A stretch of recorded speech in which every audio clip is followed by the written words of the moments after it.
Factoring by grouping can be a good strategy to use when you have a polynomial with 4 or 6 terms. First, you need to check that all of the terms don't have a common factor. Not all terms have an x, and there is no number, other than 1, that divides both 9 and -20, so there is no common factor. Next, group the terms in pairs.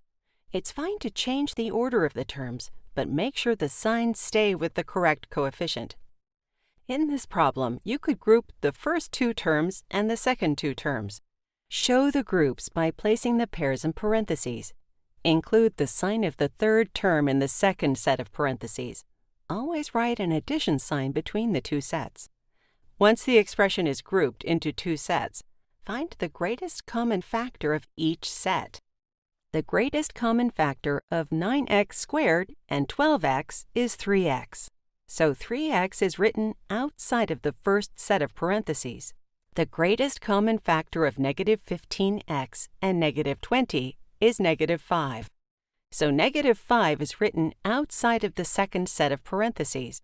When both terms inside a set of parentheses are negative, it's often easier to factor out a negative value so that the terms in the parentheses become positive.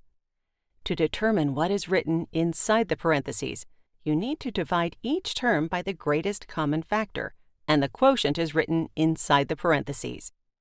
If your grouping worked, then you should have 2 quantities in parentheses that are the same. Since the quantities in these parentheses are the same, they can be factored out. The greatest common factors that had been written in front of the parentheses are added to make up the other factor.